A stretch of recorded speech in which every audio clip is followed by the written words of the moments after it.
సర్వకృపానిధి కనికరం కలిగిన మా కన్న తండ్రి, విలువైన మీ జ్ఞానవాక్కులు మా హృదయాలను పరిశోధించగలిగే తండ్రి గొప్పవి తండ్రి. వాటితో మా హృదయాలను నింపుకొని మా జీవితకాలం అంతా మీ సన్నిధిలో మీ సన్నిధాన వర్తనలుగా నడవడానికి తండ్రి మీరు రాయించినటువంటి జ్ఞాన గ్రంథంలోని మాటలతో మమ్మల్ని మేము సరిచేసుకుని మీకు ఇష్టలైన పిల్లలుగా సమాధానము కలిగి భూమి మీద జీవించడానికి అయ్యా మీ సత్యవాక్యాన్ని మీ పిల్లలకు విభజించి ఉపదేశించడానికి గాను మీ సమయోచితమైన జ్ఞానాన్ని, మరి ముఖ్యంగా మా యందు మీరు నివసింపజేసిన మా అందరి ఆదరణకర్త అయిన పరిశుద్ధాత్ముని సహవాసాన్ని, సహాయాన్ని మెండుగా మా అందరికీ అనుగ్రహించి మమ్మల్ని బలపరిచి ఆ కృపలో మమ్మల్ని స్థిరపరచమని క్రీస్తు నామంలో ఈ ప్రార్థన మనవులు అడిగి వేడుకొనుచున్నాం మా కన్న తండ్రి,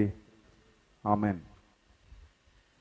ప్రియమైన దేవుని పిల్లలారా, దేవాది దేవుని మహాకృపను బట్టి ఇంతవరకు సహోదరుడి ద్వారా మన ఆత్మీయ జీవితాలకు అవసరమైన ఎన్నో విలువైన మాటలు మనం గ్రహించగలిగాం.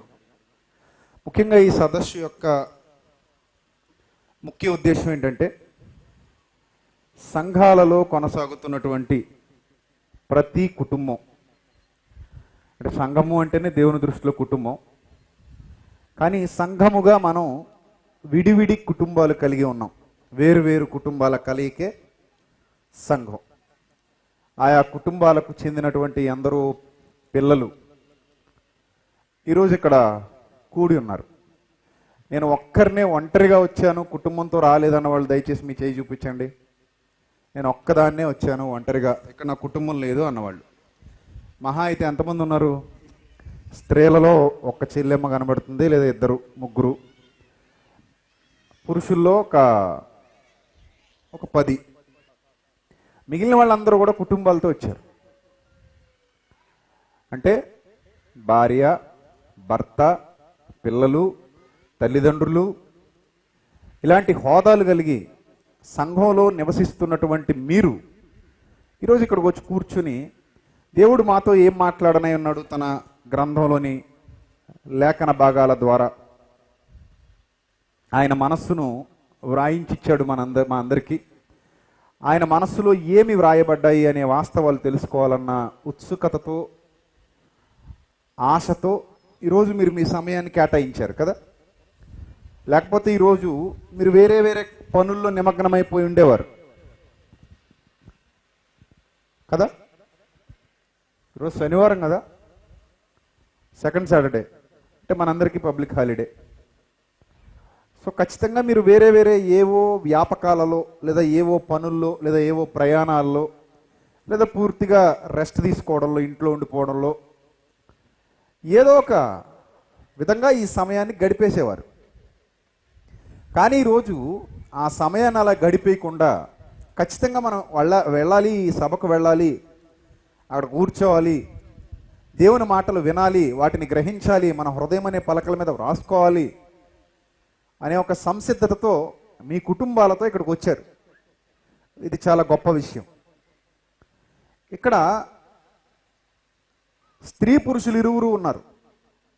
ఒక పక్క స్త్రీలు, మరొక పక్క పురుషులు.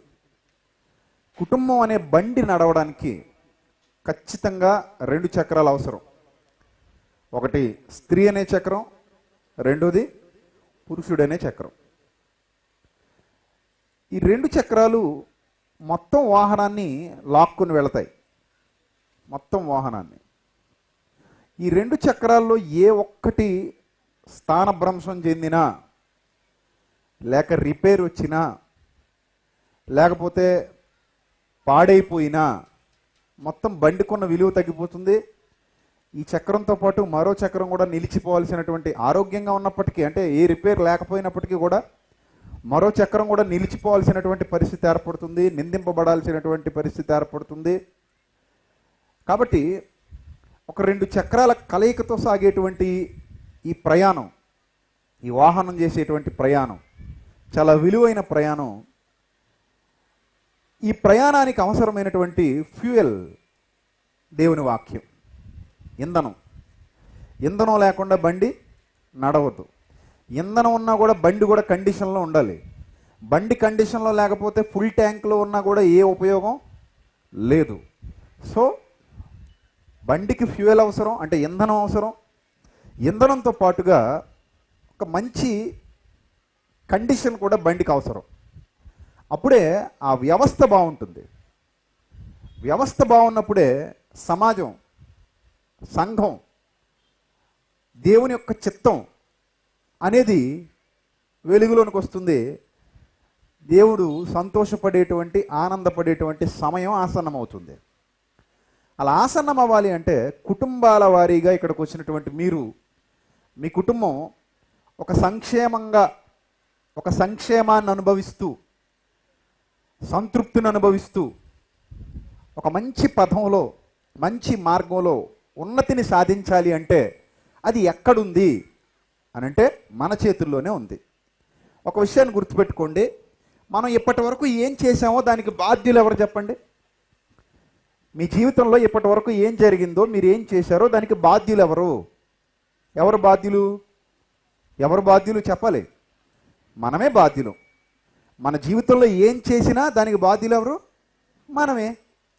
సో అంటే మనం ఇంతవరకు ఏదైతే చేశామో దాన్ని ఒక్కసారి దృష్టిలో పెట్టుకుంటే భవిష్యత్తులో ఏదైతే చెయ్యాలనుకుంటున్నామో దానికి కూడా మనమే బాధ్యులం కదా. గుర్తుపెట్టుకోండి ఒకసారి జాగ్రత్తగా. నేను ఏదైతే చేశానో, నా జీవితం మొత్తంలో నేను ఏదైతే చేశానో దానికి నేనే బాధ్యుణ్ణి. ఒప్పుకుంటున్నానా? ఒప్పుకోవాలా? ఒప్పుకోవాలా వద్దా? ఒప్పుకొని తీరాలి ఖచ్చితంగా. ఎవరైనా సరే ఖచ్చితంగా ఒప్పుకొని తీరాలి. నా జీవితంలో ఏదైతే జరిగిందో దానికి పూర్తి బాధ్యత నేనే వహిస్తున్నాను. ఎందుకంటే నేను స్పృహలో ఉండి, నాకు తెలిసి, నా మనస్సాక్షిని అనుసరించి, నా ఇష్ట ప్రకారంగా నేను ఏదైతే చేయాలో అది చేస్తూ వచ్చాను ఇంతవరకు. సో ఇంతవరకు నేను జీవించిన నా జీవితానికి పూర్తి బాధ్యత నేనే వహిస్తున్నాను. అందులో తప్పులు జరగవచ్చు, ఒప్పులు జరగవచ్చు, మంచిగా ఉండొచ్చు, చెడ్డగా ఉండొచ్చు, అవమానాలు ఉండొచ్చు, రాజపూజ్యాలు ఉండొచ్చు. ఏదైనా కానివ్వండి, ఆ మొత్తం జీవితానికి పూర్తి బాధ్యత నేనే వహిస్తున్నాను అని నేను సిద్ధపడిపోయాను. ఇక్కడ ఎప్పుడైతే నేను అలా సిద్ధపడిపోయానో నాకు ఒక కొత్త విషయం అర్థమవుతుంది. ఆ కొత్త విషయం ఏంటంటే, ఇక మీదట ఏదైతే నా జీవితం అనేది ఉందో ఆ జీవితానికి కూడా పూర్తి బాధ్యత నేనే వహించవచ్చు. అంటే ఇప్పటి వరకు ఏదైతే జరిగిందో దానికి నేనే బాధ్యుణ్ణి అన్న విషయం అర్థమైనప్పుడు ఇక మీదట చెయ్యబోయేదానికి కూడా నేనే బాధ్యుణ్ణి కదా. అంటే నేను తీసుకునే నిర్ణయాన్ని బట్టే నా జీవితం అనేది ఉండబోతుంది కదా. అంటే మంచిగా వెళ్ళాలన్నా నా చేతుల్లో ఉంది, చెడుగా పోవాలన్నా నా చేతుల్లో ఉంది, సంతోషమయం చేసుకోవాలన్నా నా చేతుల్లో ఉంది, దుఃఖమయం చేసుకోవాలన్నా నా చేతుల్లో ఉంది. దేవుడు జీవితాన్ని ఇచ్చాడు తప్ప జీవితాన్ని ఎప్పుడు తన చేతుల్లోకి తీసుకోవాలనుకోలేదు. ఒకవేళ దేవుడు మన జీవితాన్ని తన చేతుల్లోకి తీసుకోవాలనుకుంటే ఇక్కడ ఇన్ని రంగుల చొక్కాలు ఉండవు, ఇన్ని రంగుల చీరలు ఉండవు. ఆయనకి ఏ యూనిఫామ్ నచ్చితే ఆ యూనిఫామ్ వేసేసేవాడు. స్కూల్లో పిల్లలు చూసారా, బట్టలు ఎవరి చేతుల్లోకి తీసుకున్నారు? యూనిఫాము యాజమాన్యం చేతుల్లో ఉంది. యాజమాన్యం ఏ కలర్ యూనిఫామ్ ఇస్తే పిల్లలు ఆ కలర్ యూనిఫామ్లో రావాలి. షూ కూడా యాజమాన్యం చేతుల్లో ఉంది. చివరికి పుస్తకాలు, బ్యాగులు కూడా యాజమాన్యం చేతుల్లోకి వెళ్ళిపోతున్నాయి. ఈ మధ్యకాలంలో విన్నాను, హెయిర్ స్టైల్ కూడా యాజమాన్యం చేతుల్లోకి వెళ్ళిపోతుంది. వాళ్ళు ఏ క్లిప్పులు పెట్టుకోవాలి, వాళ్ళు ఏ విధంగా పాపిడి తీసుకోవాలి, వాళ్ళు ఆయిల్ పెట్టుకోవాలా పెట్టుకోకూడదా, ఇవన్నీ కూడా, వారు ఏ టై కట్టుకోవాలి, వారు ఏ బ్యాడ్జ్ పెట్టుకోవాలి, ఏ షూ వాడాలి, ఏ కలర్ సాక్స్ వాడాలి, పుస్తకాలకి చివరికి వేసుకునే అట్టల విషయం కూడా యాజమాన్యం చేతుల్లో ఉంటుంది అని విన్నాను.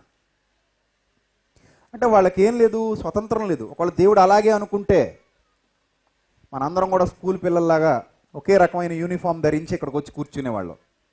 మన జీవితం కూడా ఒకే విధంగా ఉండేది. ఇక మనకి స్వతంత్రం అనేదే లేకపోయేది.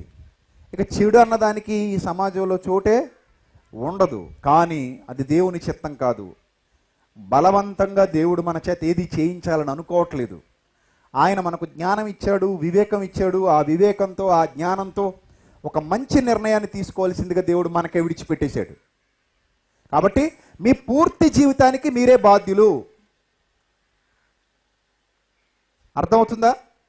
మీ పూర్తి జీవితానికి మీరే బాధ్యులు. ఇది మీరు ప్రగాఢంగా ఈ టైంలో విశ్వసించాలి. అప్పుడే మీకు ఈ సందేశం క్లియర్గా అర్థమవుతుంది. మన జీవితం మీద మనకు ఒక క్లారిటీ రావాలి. కాబట్టి ఈరోజు కుటుంబ పరంగా మాట్లాడుకోబోతున్నాం. మనం కుటుంబ సంక్షేమాన్ని గురించి మాట్లాడుకోబోతున్నాం. కాబట్టి మిగిలిన విషయాలన్నీ కట్ చేసుకుని ఒకే అంశం మీద మనం ప్రయాణం నడుస్తుంది. చాలా ఇంపార్టెంట్ ఇష్యూ మనం మాట్లాడుకోబోయేది. ఒక ఇంపార్టెంట్ ఇష్యూ మీద మన బండి ముందుకు కదలబోతోంది. సో కాబట్టి చాలా కేర్ఫుల్గా మీరు అందరూ వినాలి. చాలా జాగ్రత్తగా మీ అందరి హృదయాలు ఇక్కడ కేంద్రీకరించబడాలి. మొదటిగా గృహం. ఆ గృహానికి ఒక పరిపాలన. ఆ పరిపాలన జరగాలి అంటే స్త్రీ పురుషులు ఇరువురు కూడా అవసరం. ముఖ్యంగా ఈ ఉదయకాలపు సెషన్లో నేను ఎంచుకున్నది స్త్రీలని. మధ్యాహ్న కాల సెషన్లో నేను ఎంచుకునేది పురుషుల్ని. ఉదయకాలం మధ్యాహ్న కాలం కూడా కంబైన్డ్గా నేను ఎంచుకున్నది పిల్లల్ని. అంటే నేను ఇప్పుడు దేవుని యొక్క చిత్తాన్ని మీకు తెలియజేయటానికి 2 క్లాసులు తీసుకోబోతున్నాను. ఆ 2 క్లాసుల్లో ఈ మొదటి క్లాసులో నెంబర్ 1 గృహ పరిపాలన జరిగిస్తున్నటువంటి స్త్రీమూర్తులు, వారి యొక్క పిల్లలు.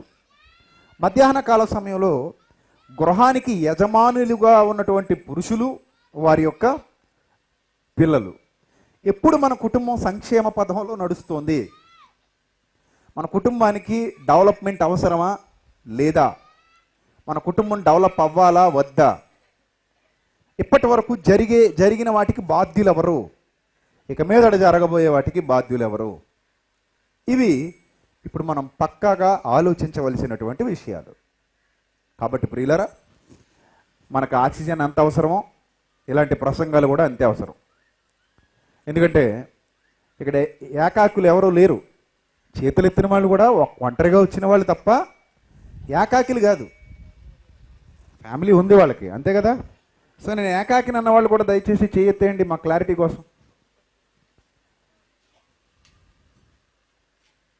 I don't have anyone. ఇప్పుడు మనం స్త్రీమూర్తుల గురించి మాట్లాడుకోబోతున్నాం. కుటుంబం అనేది నడవడానికి, కుటుంబం అనేది ఉన్నతిని సాధించడానికి, కుటుంబం ఒక మంచి స్థితిలోనికి వెళ్ళడానికి మెయిన్గా గృహ పరిపాలన జరిగించేటువంటి స్త్రీమూర్తి చాలా చాలా చాలా అవసరం, ఏ కుటుంబం అయినా సరే. సో ఇక్కడ మనం జాగ్రత్తగా గమనించగలిగితే వేరువేరు భావాలు, వేరువేరు ఆలోచనలు, వేరువేరు ఉద్దేశాలు, వేరువేరు కుటుంబ పరిస్థితులు.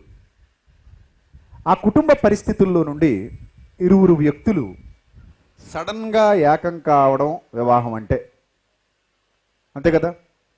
అంతకు మునుపెన్నడూ తెలియని 2 వ్యక్తులు వేరువేరు కుటుంబాల నుండి, వేరువేరు అలవాట్ల నుండి, వేరువేరు పరిస్థితుల నుండి, వేరువేరు మానసిక స్థితిగతుల నుండి సడన్గా ఒక సరికొత్త వ్యక్తితో కలవడమే కుటుంబం అంటే. అక్కడ దేవుడు చెప్పేస్తున్నాడు చాలా సింపుల్గా, మీరు వివాహం చేసుకున్న తర్వాత గృహ పరిపాలన జరిగించాలి అని చెప్పేస్తున్నాడు. ఎక్కడ చెప్తున్నాడు అన్నమాట? తిమోతికి రాసిన మొదటి పత్రిక 5వ అధ్యాయము 14వ వచనం నుంచి జాగ్రత్తగా చూడాలి ఏమని వ్రాయబడిందో. కాబట్టి యవ్వన స్త్రీలు వివాహం చేసుకుని పిల్లల్ని కని.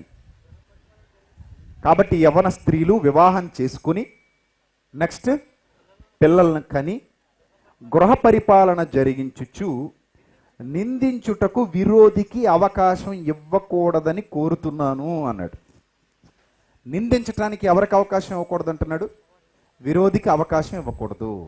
అంటే ఒకవేళ ఈమె అవకాశం ఇచ్చేస్తే నింద వస్తుందా? వస్తుంది. ఈమె అవకాశం ఇచ్చేస్తే కుటుంబం ఫెయిల్ అయిపోద్దా? ఫెయిల్ అయిపోద్ది. ఈ ఒక్క టైర్ పంచర్ అయిపోతే, ఈ ఒక్క ట్యూబ్ పేలిపోతే మొత్తం బోల్తా కొట్టేస్తుందా? మొత్తం బోల్తా కొట్టేస్తుందా? కొట్టదా? కొట్టేస్తుంది. కాబట్టి 3 అమాయక చక్రాలు బలైపోతాయి ఈ ఒక్క చక్రం వేగంగా వెళుతున్నప్పుడు పేలిపోతే. మధ్యాహ్నం విషయం మధ్యాహ్నం ఆడుకుందాం, దాన్ని అసలు ఇప్పుడు ఎంటర్ చేయొద్దు. 3 అమాయక చక్రాలు పేలిపోతాయి. ఏది? ఈ టైర్ పేలిపోతాయి. ఒక వాహనం మొత్తం ఎందుకు పనికి రాకుండా అయిపోద్ది. ఒక వాహనం మొత్తం నాశనం అయిపోద్ది. ఒక వాహనం మొత్తం చెడిపోయేటువంటి పరిస్థితి ఏర్పడుతుంది. ఎప్పుడు? ఈమె గృహ పరిపాలన చక్కగా జరిగించకుండా నిందించుటకు విరోధికి ఎప్పుడైతే అవకాశం ఇస్తుందో, నిందించుటకు ఎప్పుడైతే విరోధికి అవకాశం ఇస్తుందో ఖచ్చితంగా తేడా వచ్చేస్తుంది. గృహ పరిపాలన అనేది చాలా ఇంపార్టెంట్ థింగ్. అంటే దేవుడు ఒక మంచి స్థానాన్ని ఇచ్చాడా, క్రింది స్థాయి స్థానాన్ని ఇచ్చాడా అంటే ఒక మంచి స్థానాన్ని ఇచ్చాడు. ఇప్పుడు కూడా స్త్రీని దేవుడు కించపరచలేదు, అవమానపరచలేదు, తగ్గించలేదు, హెచ్చించాడు. ఒక ఉన్నతమైన స్థితిని ఇచ్చాడు. అదే గృహ పరిపాలన అన్నాడు. ప్రభుత్వ పరిపాలన చాలా గౌరవప్రదమైన పదం కదా, అది గౌరవప్రదమైనది. ప్రభుత్వ పరిపాలన అంటే గౌరవప్రదంగా ఉందా లేదా? ఉంది. ఇప్పుడు గృహ పరిపాలన. ఇప్పుడు గృహ పరిపాలన అంటే ఎలా?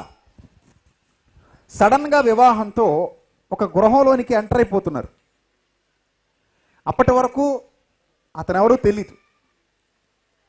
సో ఇక్కడ వచ్చేటువంటి సమస్య ఏంటంటే, ఇక్కడ నేను మీకు కొన్ని పాయింట్స్ చెప్తాను, జాగ్రత్తగా వినండి. సాధారణంగా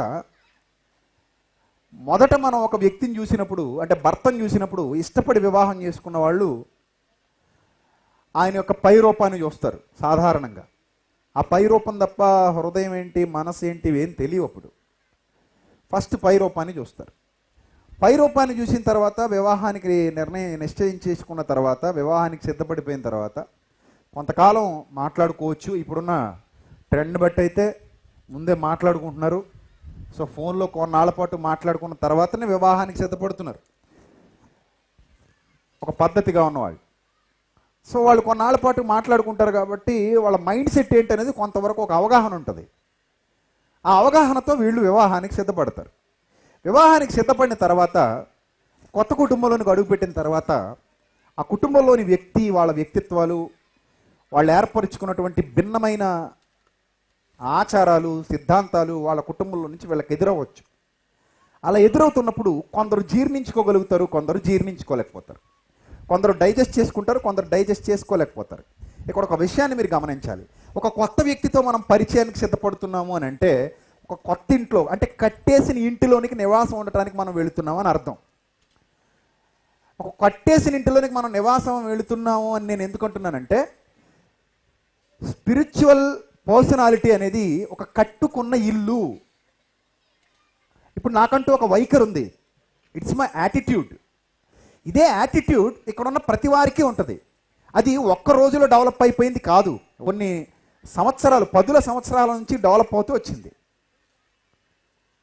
నా వయస్సు ఎంతో, ఆ వయస్సుతో పాటుగా నా వైఖరి అనేది డెవలప్ అవుతూ వచ్చింది. అందులో నేను కొన్ని మార్పులు చేర్పులు చేసుకుంటూ, నాకు నచ్చినట్టుగా వాస్తుకు సెట్ చేసుకుంటూ, ఒక పక్క పడగొట్టినా ఒక పక్క నిలబెట్టినా మొత్తం మీద కట్టుకున్నదైతే ఎవరు? నా యాటిట్యూడ్ అనేది ఎవరు నిర్మించారు? ఎవరు? నేనే. అదే చెప్పాను, నువ్వు ఏం చేసావో దానికి పూర్తి బాధ్యత నీదే. ఒక ఇంటిని ఎలాగైతే నిర్మిస్తామో మన వ్యక్తిత్వాన్ని కూడా నిర్మించుకుంటావు చిన్నప్పటి నుంచి. చెడ్డ మంచి గురించి మాట్లాడలేదు నేను ఇక్కడ. చెడ్డోడా మంచోడా వాట్ ఎవర్ ఇట్ మేబీ, దాన్ని పక్కన పెట్టండి. నేను మాట్లాడేది ఒక వ్యక్తిత్వం అంటూ ఉందా లేదా, ఒక నిర్మాణం జరిగిందా జరగలేదా? జరగలేదా? జరిగిందని ఒప్పుకుంటారా, జరగలేదంటారా? జరిగింది ఖచ్చితంగా. సమ్మన్ ఎవరినైనా ఒకరు నిలబెట్టండి. ఒక కిరీటి నిలబడు. కిరీటి అనే ఒక వ్యక్తి ఉన్నాడు ఇక్కడ. కిరీటి అనే ఒక వ్యక్తి ఉన్నాడు, కాట్రావులపల్లికి చెందినటువంటి ఒక అబ్బాయి. సో ఈ అబ్బాయి కంటూ ఒక వ్యక్తిత్వం ఉందా లేదా? ఇక్కడ కాట్రావులపల్లి వాళ్ళు ఎంతమంది ఉన్నారు? చాలామంది ఉన్నారు. సో ఇతనికంటూ ఒక వ్యక్తిత్వం ఉందా లేదా? ఒక వైఖరి, ఒక యాటిట్యూడ్. మీకు తెలుసా తెలీదా ఆ విషయం? తెలుసు, కూర్చో. సో ఇతనికంటూ ఒక వైఖరి ఉంది అన్న విషయం ఇక్కడ ఉన్న వాళ్ళందరికీ తెలుసు. అక్కడ స్త్రీలలో ఎవరైనా నిలబడండి. లత నిలబడు. సో లతనే ఒక చెల్లెమ్మ కనబడుతోంది. సో ఈమెను ఎరిగిన వాళ్ళందరూ చేతులు ఎత్తండి. నాకు ఆమె తెలుసు అన్నవాళ్ళు చేతులు ఎత్తాలి. పురుషుల నుండి స్త్రీలు ఉండి. రైట్. ఇప్పుడు ఆమె మీ అందరికీ తెలుసు, ఆమెకంటూ ఒక వ్యక్తిత్వం ఉందా లేదా? సెమినార్లో మీ అందరికీ పరిచయం కదా, సెమినార్లో మీ అందరికీ పరిచయం. ఆమెకంటూ ఒక వ్యక్తిత్వం ఉంది. అది ఎప్పుడు డెవలప్ అయింది? ఇప్పుడేనా? నిన్నగాక మొన్న ఎప్పటి నుంచి ఉంది అది? ఆ వ్యక్తిత్వం చాలా రోజులుగా అదే వ్యక్తిత్వంతో ఆమె లేదా అతడు లేదా మీరు లేదా నేను పెరుగుతూ వచ్చాం. ఇప్పటికిప్పుడు విజయప్రసాద్ రెడ్డి అనేవాడు ఇలా లేడు. చాలా సంవత్సరాల నుండి నా చుట్టూ ఉన్న సమాజం, నా కుటుంబం, నా స్నేహితులు, నా బంధువులు, నేను చూసినవి, నేను విన్నవి, నేను ఆలోచించినవి, వీటన్నింటి సమాహారమే నేను. ఎమ రైట్? రైట్. ఇదే విధంగా ఈ వేదిక మీద ఉన్న వాళ్ళు కానివ్వండి, మీరు కానివ్వండి, ఒక యాటిట్యూడ్ అనేది ఉంది మనకి, ఒక వైఖరి ఉంది. ఈ వైఖరి అప్పటికప్పుడు రాలా, ఎన్నో మార్పులకు చేర్పులకు గురవుతూ ఇదిగో ఈ రోజుకి ఈ పొజిషన్లో మనం అందరం ఉన్నాం. Mind it. ఇప్పుడు నీ వ్యక్తిత్వం ఎలా డెవలప్ అయింది? ఉదాహరణకి ఆ కిరీట్ అనే అబ్బాయికి మరో తమ్ముడు ఉన్నాడని విన్నాను, నేను ఎప్పుడు చూడలే, అంటే చూసానో లేదో నాకు తెలియదు. కానీ అతని వైఖరి వేరు, ఇతని వైఖరి వేరు, అవునా కాదా? ఖచ్చితంగా. వాళ్ళ నాన్నగారి వైఖరి వేరు, ఇతని వైఖరి వేరు. వాళ్ళ అమ్మగారి వైఖరి వేరు, ఇతని వైఖరి వేరు. ఒక కుటుంబంలోని వాళ్ళే ఒక విధంగా లేరు. ఉన్నారా? లేరు. మా నాన్నగారి వైఖరి వేరు, నా వైఖరి వేరు. మా అమ్మ వైఖరి వేరు, నా వైఖరి వేరు. మా అన్నయ్య వైఖరి వేరు, నా వైఖరి వేరు. నా చెల్లెల వైఖరి వేరు, నా వైఖరి వేరు. సో ఎందుకు ఇలా ఉన్నాం? ఒకే కుటుంబంలోని వాళ్ళం కదా, ఎందుకు ఇలా ఉన్నాం అంటే ఆ వ్యక్తిత్వ నిర్మాణం అనేది ఎవరికి వారుగా నిర్మించుకుంటూ వస్తారు. సేమ్ ఇంటిని కట్టుకున్నట్టే, నీ ఇల్లు నువ్వు కట్టుకుంటావు, నా ఇల్లు నేను కట్టుకుంటా. ఇది నా మనస్తత్వ నిర్మాణం, నీది నీ మనస్తత్వ నిర్మాణం. ఎవరి నిర్మాణం వాళ్ళ చేతుల్లోనే ఉంటుంది. ఎవరికి నచ్చినట్టు వాళ్ళు డిజైన్ చేసుకుంటారు వాళ్ళ నిర్మాణాన్ని. సో ఇలా నిర్మించబడిపోయింది. సో మీకు ఇప్పుడు ఎక్స్ప్లెయిన్ చేయడానికి ఒక చిన్న ప్రయోగం చేసి పెడతాం. ఇది ఒక నిర్మాణం అనుకోండి. It's a glass, steel glass. ఇదొక నిర్మాణం అనుకోండి. ఇది అప్పటికప్పుడు చేసినటువంటి నిర్మాణం కాదు. ఇది అప్పటికప్పుడు చేసినటువంటి నిర్మాణం కాదు ఇది కదా. స్టీల్ తీసుకురావాలి, ముడి సరుకు. దీనికి ముందే ఒక అచ్చు ఉంటుంది. స్టీల్ని మొత్తం కరిగించి శుభ్రం చేసి ఆ అచ్చులో దీన్ని పోసి ఒక ఆకృతి తీసుకొస్తారు. ఫస్ట్ దీన్ని బాగా వేడి చేసి ఆ స్టీల్ని ఈ ఆకారంలోనికి రావడానికి దాన్ని బాగా వేడి చేసిన తర్వాత ద్రవ రూపంలోనికి మార్చి ఐ థింక్ ద్రవ రూపంలోనికి మార్చి దాన్ని ఇలా ఘనీభవింపజేసి ఒక ఆకృతి తీసుకొచ్చారు. ఒక గ్లాస్ వచ్చింది మన ముందుకి. So it's a steel glass. ఇదే విధంగా మన వైఖరి అనేది డెవలప్ అవుతుంది. ఇప్పుడు ఈ స్టీల్ గ్లాస్ ముందుకి మరో స్టీల్ గ్లాస్ని మనం తీసుకొస్తున్నాం. దీనికి సేమ్ ప్రాసెస్, బట్ అచ్చు వేరు. ప్రాసెస్ ఒకటే. ఏంటి ప్రాసెస్ అంటే అదే స్టీల్, అదే ద్రవ పదార్థంగా మార్చాలి, దాన్ని మళ్ళీ ఘనీభవింపజేయాలి, ఒక అచ్చులో పోయాలి, ఒక అచ్చులో పోసి ఈ విధంగా ఒక గ్లాస్ రూపంలోకి తీసుకొని రావాలి. రెండు గ్లాసెస్ ఉన్నాయి, రెండింటి పనితీరు ఒకటే కదా, ఒకటే కావచ్చు, కానీ ఒక ఆకృతి వేరుగా ఉంది, ఈ డిజైన్ వేరుగా ఉంది, దీని పరిమాణం వేరుగా ఉంది, ఒక డిఫరెంట్ డిజైన్ ఇది. అలాగే దీని పరిమాణం వేరుగా ఉంది, ఇట్స్ ఏ డిఫరెంట్ డిజైన్. ఈ డిజైన్ మారుతుందా? మారితే కొలాప్స్ అయిపోతుంది, మళ్ళీ కొత్త గ్లాస్ కావాలి. సో సేమ్ అలాగే అనుకూలపరచబడుతుంది తప్ప, అంటే దీనికి ఒకవేళ రస్ట్ పట్టింది అనుకోండి, రస్ట్ అంటే తుప్పు పట్టింది అనుకోండి, దాన్ని క్లియర్ చేసుకోవచ్చు, దాన్ని శుద్ధి చేయాలి, మళ్ళీ దీన్ని మొత్తం మీద రిపేర్ చేయాలి. అంతేగాని ఈ ఆకృతిని మాత్రం మార్చేది లేదు. ఆకృతిదే, ఎందుకంటే ఒకసారి కన్ఫర్మ్ అయిపోయింది ఆకృతి. ఏం మారింది? మారు మనసు పొందిన వాళ్ళు చేతులు ఎత్తండి. చాలామంది ఉన్నారు కదా, రైట్. ఏదో ఆ పాత ఫోటో కొత్త ఫోటో చూపించండి. మారక ముందు ఫోటో. ఒబెసిటీ గురించి యాడ్స్ వస్తున్నాయి కదా, ఒబెసిటీ తగ్గిస్తున్నాం అని చెప్పి తగ్గించేస్తాం మా దగ్గరికి వస్తే యాడ్స్ ఇస్తున్నారు. ముందు ఎలా ఉంటారు? అలా ఉంటారు, లావుగా తర్వాత చూసారా మా దగ్గరికి వచ్చాక సన్నగా తీగలాగా అయిపోయారని చూపిస్తుంటారు. అంటే ఇది మొదటి ఫోటో, ఇది తర్వాత ఫోటో. ట్రీట్మెంట్ ముందు, ట్రీట్మెంట్ తర్వాత అని ఫొటోస్ చూపిస్తూ ఉంటారు. ఒబెసిటీ తగ్గించేస్తున్నాం మా దగ్గరికి వస్తే అని. సో అలాగే మీలో మారు మనసు పొందిన వాళ్ళు ఏమైనా మారారా? ఏం మారింది? ఏమీ మారలా, అంతా అలాగే ఉంది. మరి ఏం మారింది? ఎక్కడైతే రాంగ్ స్టెప్స్ తీసుకున్నామో ఆ రాంగ్ స్టెప్స్ విషయంలో పశ్చాత్తాపడ్డాను తప్ప ఇక మిగిలింది ఏం మారలా. మిగిలిందంతా సేమ్ టు సేమ్. మిగిలిందంతా సేమ్ టు సేమ్. ఎటొచ్చి మనం మారాల్సింది, దేవుడు కోరింది మన పాపపు జీవితం విషయంలో మాత్రమే. ఇక మిగిలిన యాటిట్యూడ్ అంతా మామూలుగానే ఉంది. నువ్వు నిర్మించుకున్న నిర్మాణం అనేది అలాగే ఉంది. దేవుడు ఇప్పుడు ఆ నిర్మాణంలో కూడా ఎంటర్ అవ్వాలనుకుంటున్నాడు. అంటే ఆయనకి నచ్చినట్టుగా డిజైన్ చేసుకుందాం అనుకుంటున్నాడు. క్రీస్తు సారూప్యం అది వేరే సబ్జెక్ట్. సో నేను ఇప్పుడు మాట్లాడుతున్నది ప్రారంభపు దశ. ఈ ప్రారంభపు దశ గురించి మనం ఆలోచిస్తే ఇక్కడ మన వైఖరి ఏం మారిపోలా, మన విధానాలు కొన్ని మార్చుకున్నాం అంతే. రాంగ్ వేలోకి వెళ్ళాం, వెనక్కి వచ్చాం, పశ్చాత్తాపడ్డాం, మారు మనస్సు పొందాం.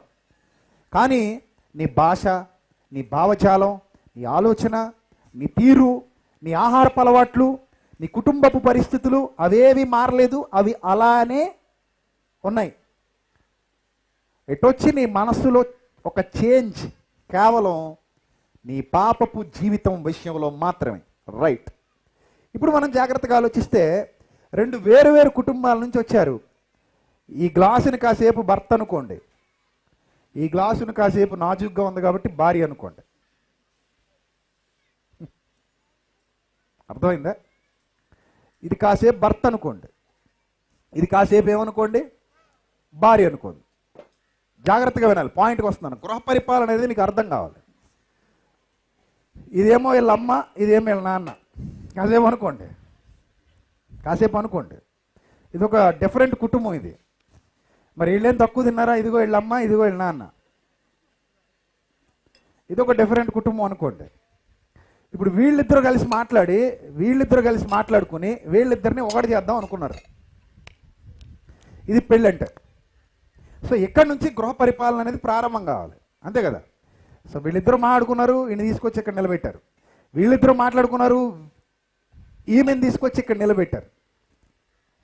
సో ఇక్కడ నుంచి రెండు వేరు వేరు కుటుంబాలకు చెందినటువంటి వేరు వేరు మనస్తత్వాలు కలిగినటువంటి వ్యక్తులిద్దరూ ఏకమై గృహ పరిపాలన జరిగిస్తూ దేవుని నామాన్ని మహిమపరచాలి.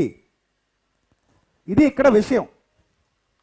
దేవుడు అందుకే ఆదాముని చేశాడు, అవ్వను చేశాడు.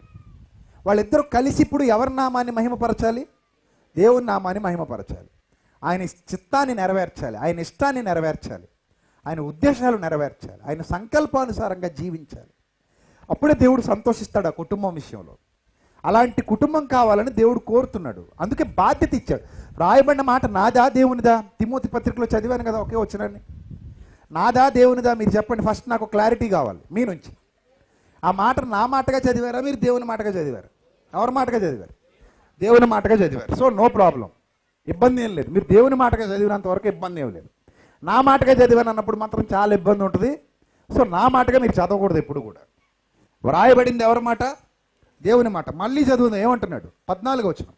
కాబట్టి యవన స్త్రీలు వివాహం చేసుకొని పిల్లల్ని కానీ గృహ పరిపాలన జరిగిస్తూ నిందించుటకు విరోధికి అవకాశం ఇవ్వకుండా వలనని కోరుచున్నాను అన్నాడు. ఇంతకు ముందే కొందరు త్రోవ నుండి తొలగి సాతానును వెంబడించిన వారైరి. ఇది చాలా చాలా చాలా ఇంపార్టెంట్. ఇంతకు ముందే కొందరు దేని నుండి తొలగి? త్రోవ నుండి తొలగి. త్రోవ నుండి ఎప్పుడు తొలుగుతాం అని అంటే, సో ఇప్పుడు మనం గృహ పరిపాలన జరిగించడానికి ఈమె ఇక్కడికి వచ్చింది. వీళ్ళిద్దరూ పక్కెళ్ళారు కాసేపు. ఈమె ఇక్కడికి వచ్చింది, వధువు వస్తున్నది, వచ్చేసింది. సో వధువుతో పాటుగా మరి వరుడు తల్లిని తండ్రిని విడిచి భార్యని హత్తుకున్న కదా, వీడు కూడా వచ్చాడు. తల్లిని తండ్రిని విడిచాడు, భార్యని హత్తుకోవడానికి వచ్చాడు. ఈమె కూడా వచ్చింది. రైట్. ఇప్పుడు గృహ పరిపాలన ప్రారంభం కావాలి. చిన్న గ్లాసులు తేలేదు అనుకుంటా, ఆ టీ గ్లాసులు కూడా తెస్తే సరిపోయేది. సో లేవు కాబట్టి మీరు ఊహించుకోండి. గృహ పరిపాలన జరిగించాలి. వివాహం అయింది. వివాహం అయిన తర్వాత ఇప్పుడు ఏం కనాలి? పిల్లల్ని కనాలి. అంటే చిన్న టీ గ్లాసులు రావాలి. సో పిల్లల్ని కానీ నిందించుటకు విరోధికి అవకాశం ఇయ్యకుండవలెనని కోరుచున్నాను అన్నాడు తండ్రి. కొందరు ఈ త్రోవ నుండి తొలగిపోయేంతకు ముందే సాతానును వెంబడించిన వారైరి అన్నాడు. కాబట్టి ఇక్కడ జాగ్రత్తగా మనం ఆలోచిస్తే, ఇప్పుడు వేరు ఉద్దేశాలు కలిగినటువంటి వీళ్ళు దేవుని కొరకు బ్రతకటం, దేవుని కొరకు పని చేయటం మనం అనుకున్నంత ఈజీ కాదు. ఎందుకు ఈజీ కాదంటే, ఇక్కడ ఖచ్చితంగా సాతాను ఉన్నాడు. వాడు ఖచ్చితంగా త్రోవ నుండి తొలగించాలని విశ్వ ప్రయత్నాలు చేస్తాడు. ఖచ్చితంగా చేస్తాడు. అందులో ఎలాంటి సందేహం లేదు. వాడు ఇప్పుడు త్రోవ నుండి తొలగించడానికి విశ్వ ప్రయత్నాలు చేస్తాడు. అలా విశ్వ ప్రయత్నాలు చేసినప్పుడు ఖచ్చితంగా వారు అనుకున్నటువంటిది నెరవేరకపోవచ్చు. ఈరోజు అలా చాలా కుటుంబాల్లో నెరవేరట్లేదు. చాలా కుటుంబాల్లో ఇప్పుడు కూడా ఓపెన్గా మాట్లాడుకుంటే, మా కుటుంబంలో సఖ్యత లేదు అన్నవాళ్ళు దయచేసి చేతి చూపించండి.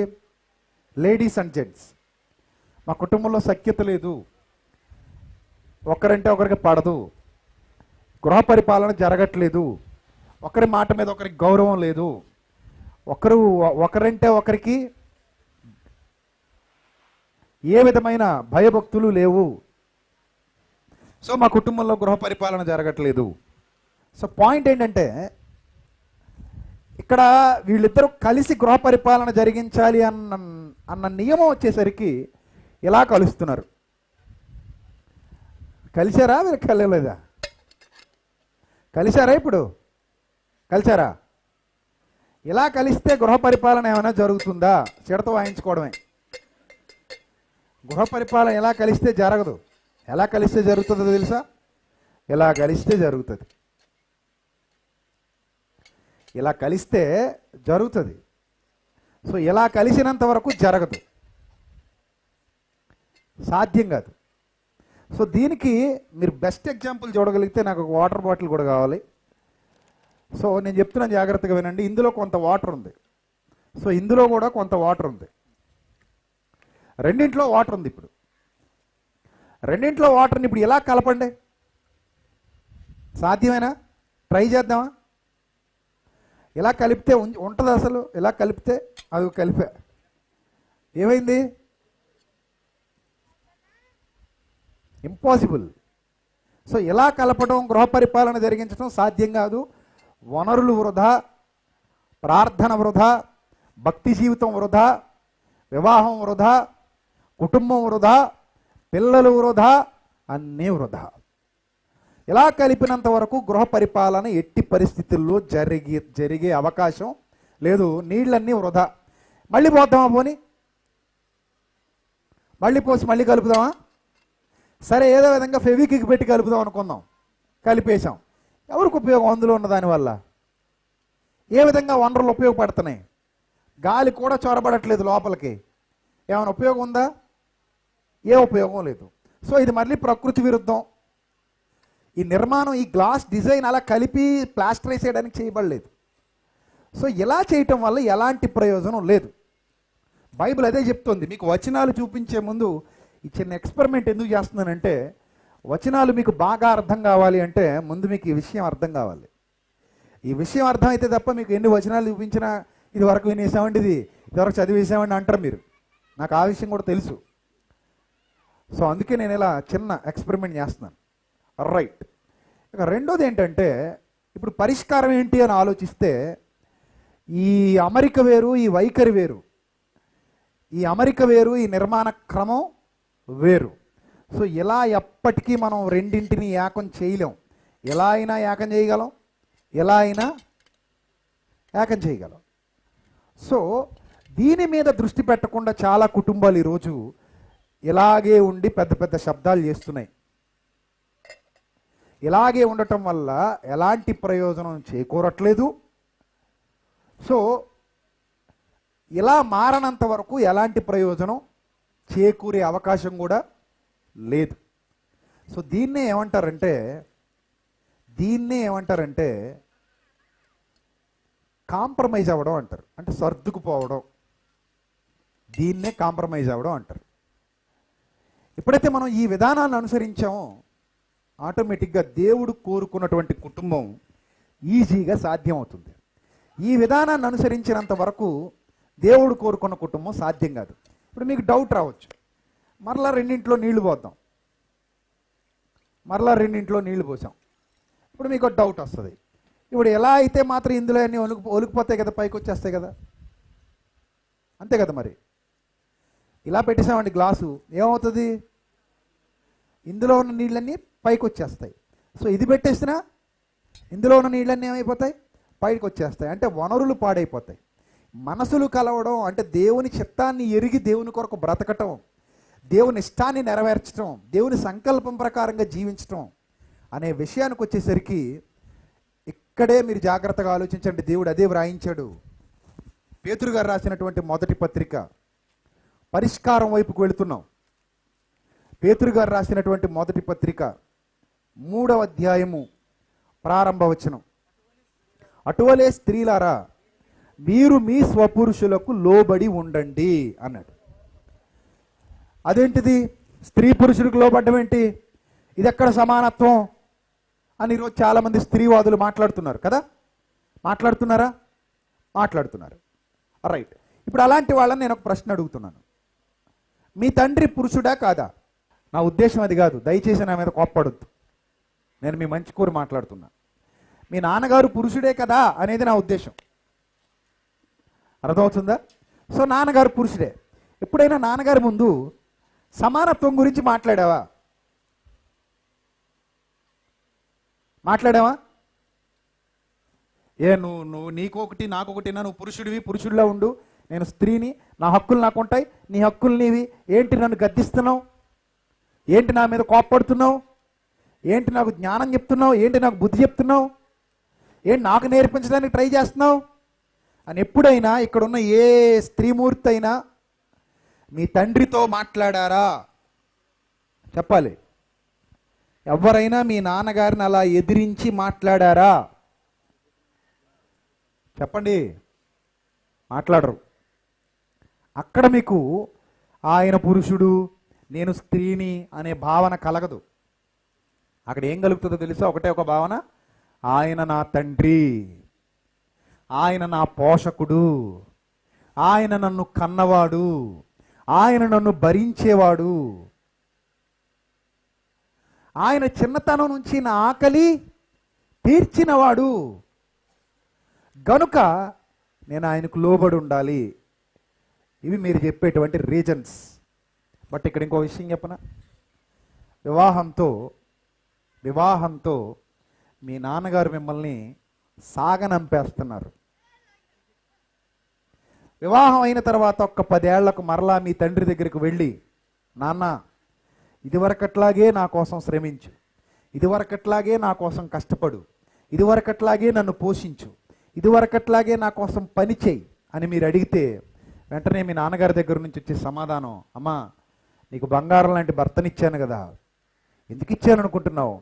నేను ఎక్కువ కాలం నీతో ఉండలేను, నా వల్ల కాదు, కనుక నీవు నీ భర్త దగ్గరకు వెళ్ళిపోవడమే ఉత్తమం తల్లి, నా వల్ల కాదు అని మీ నాన్నగారే చేతులెత్తేస్తారు. కాబట్టి పురుషాధిపత్యం అని మాట్లాడుతున్నటువంటి ప్రతి చెల్లెమ్మ, ప్రతి అక్క ఒకసారి ఆలోచించాలి. తండ్రి దగ్గర లేని పురుషాధిక్యం భర్త దగ్గర మనకి ఎందుకు కనబడుతుంది అంటే, తండ్రితో మనం ఎలా ఉన్నాం,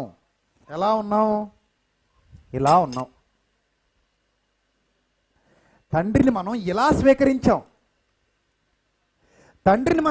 స్వీకరించాం కనుక మనకి ఏ సమస్యలు రాలేదు. కానీ భర్త దగ్గరకు వచ్చేసరికి మాత్రం ఎలా స్వీకరిస్తున్నాం కనుకనే సమస్యలు వస్తున్నాయి. గమనించారా? ప్రతి స్త్రీ తన పురుషుడికి, స్వపురుషుడు అనగానే సొంత పురుషుడు అని అర్థం. అలాగే తండ్రి కూడా పురుషుడే. వివాహం అయ్యేంత వరకు మన స్వపురుషుడు ఎవరు? ప్రతి స్త్రీకి స్వపురుషుడు ఎవరు? తండ్రే. ఆ తండ్రి విషయంలో ఒకలా ఆలోచించాం, భర్త విషయానికి వచ్చేసరికి మరోలా ఆలోచించాం. ఇలా మన ఆలోచన మరోలా మారిపోయింది కాబట్టే మన కుటుంబంలో అభివృద్ధి లేకుండా పోయింది, సంక్షేమం లేకుండా పోయింది. ఆఫ్రికా దేశాల్లో చాలామందికి ఇప్పటికీ అన్నం దొరకట్లేదు. ఆ మధ్యకాలంలో ఒక ఫోటో, ఆ ఫోటోగ్రాఫర్ని చాలామంది నెటిజన్లు ఇష్టం వచ్చినట్టు తిట్టారు. అయినా ఆ ఫోటో చాలా పాపులర్ అయింది. ఆ ఫోటో ఏంటో తెలుసా? ఒక బాబు, ఒక పాప, పసిపాప లేదా పసి బాబు దేహం బక్క చిక్కిపోయి పొట్టకి ఎముకలు అంటుకుపోయి కాసేపట్లో తిండి లేక చచ్చిపోవటానికి రెడీగా ఉంటుంది. భోజనం లేదు, పెట్టడానికి ఆ పాపకు తండ్రి లేడు, తల్లి లేదు, అనాథ. అంటే ఆల్రెడీ వాళ్ళు కూడా ఆకలితో చనిపోయారు. ఆ టైంలో ఒక గ్రద్ద లేదా ఒక రాబందు దాని ఆకలితో అది ఈ బిడ్డ ఎప్పుడు చనిపోతే పీక్కు తిందామా అని ఎదురు చూస్తూ ఉంటుంది. వాళ్ళిద్దరూ ఒకే చిత్రంలో బంధించబడ్డారు. ఒక ఫోటోగ్రాఫరు వాళ్ళిద్దరికీ ఫోటో తీసింది. అంటే ఎవరెవరికి? ఆ బిడ్డ చనిపోతే తినేద్దామని ఎదురు చూస్తున్నటువంటి రాబందుకి, ఆకలికి ఇక ఏమీ దొరక్క చనిపోవటానికి సిద్ధంగా ఉన్న ఆ బిడ్డకి ఒకేసారి ఫోటో తీయబడింది. ఆ ఫోటోగ్రాఫర్ని చాలా దారుణంగా తిట్టారు నెటిజన్లు. ఆ సిచ్యువేషన్లో నువ్వు ఏం చేయాలంటే దాన్ని తరిమేసి బిడ్డకు అన్నం పెట్టాలి, కానీ నువ్వు ఆ ఫోటో తీస్తున్నావు అన్నారు. కానీ ఆ ఫోటో తీయటం వెనక అంతరార్థం ఏంటంటే వాళ్ళ జీవన చిత్రాలు ఎంత మసిబారిపోయాయో ప్రపంచానికి తెలపడానికి, వాళ్ళ జీవన చిత్రాలు ఎంత దౌర్భాగ్యకరమైన దుస్థితిలో ఉన్నాయో ప్రపంచానికి తెలపడానికి. అప్పుడే ప్రపంచానికి తెలిసింది, అయ్యో వాళ్ళు ఎంత బాధాకరమైన పరిస్థితిలో ఉన్నారు. తండ్రి తల్లి చనిపోవటం వల్ల ఆ బిడ్డ ఆకలితో పోరాడుతుంది, పోరాడి పోరాడి కాసేపటకు నేల కొరిగిపోతుంది. నిజంగా బాధ, చాలా బాధ. మనకు అన్నం ఉంది కాబట్టి ఆకలి విలువ తెలియట్లేదు, కానీ ఒక్కసారి అన్నం లేకుండా పోయింది అనుకోండి, అప్పుడు మనకు ఆకలి విలువ అర్థమవుతుంది.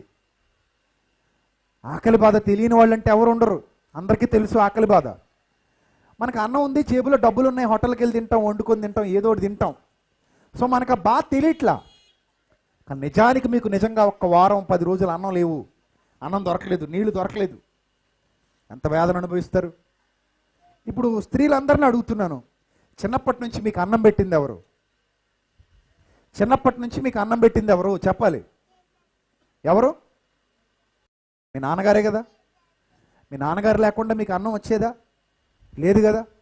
మీ నాన్నగారు మీకు అన్నం పెట్టారు. మా నాన్నగారికి తాగుడు అలవాటు ఉందన్న వాళ్ళు చేతులు ఎత్తండి. ఇంక మీ నాన్నగారు లేరు కదా, సిగ్గెందుకు, భయం ఎందుకు? ఇక్కడేం లేరు, నేను ఎవరికి చెప్పను, అక్కడేం కెమెరా రికార్డింగ్ అవ్వట్లా.